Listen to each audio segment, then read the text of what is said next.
Kinundina ni Dominic Roque ang mga anyay mapanirang pahayag ng entertainment vlogger na si Christy Fermin. Hindi raw totoo ang mga malisyosong pasaring na nagdikit pa sa dalawang politiko. Saksi si Aubrey Carampel. Sa pahayag na inilabas ng kanyang mga abogado, binasag na ni Dominic Roque ang pananahimik sa ilang isyong lumutang sa gitna ng breakup nila ng dating fiancé na si Bea Alonzo.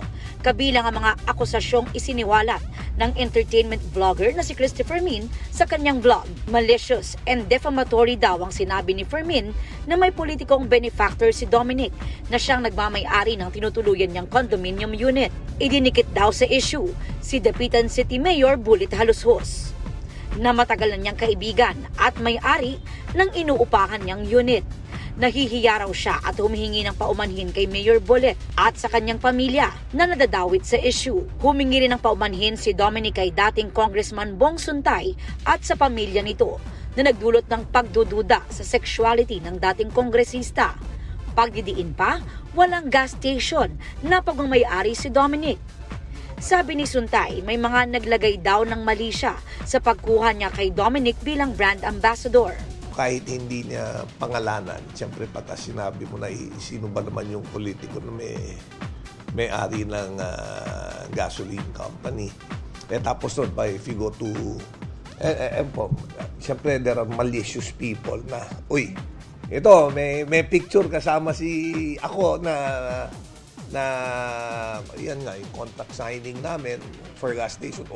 Binigyan ng gasolinahan. Matagal na raw niyang kaibigan si Dom na nakilala niya dahil sa kanilang hilig sa pagmumotorsiklo.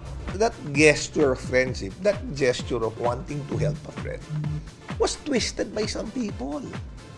Diba na ginawang malicious, ginawang chismis, which is unfair. Buti kung ako lang. Paano yung pamilya ko, yung anak ko, yung asawa ko. Diba? Ano yan you're affecting so many people in that process.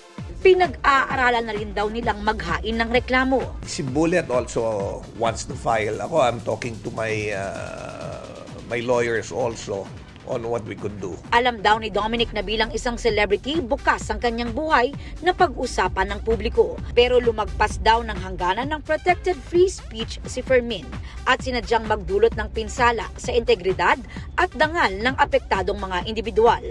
Hindi rin daw sinikap ni Fermin na kumpirmahin ang anilay defamatory statements kay Dominic. Pagdidiin pa ni Dominic, hindi sila nag-away ni Bea dahil sa prenuptial agreement. Sinusubukan pa naming kunan ng pahayag si Mayor Bulit at si Christy Fermin.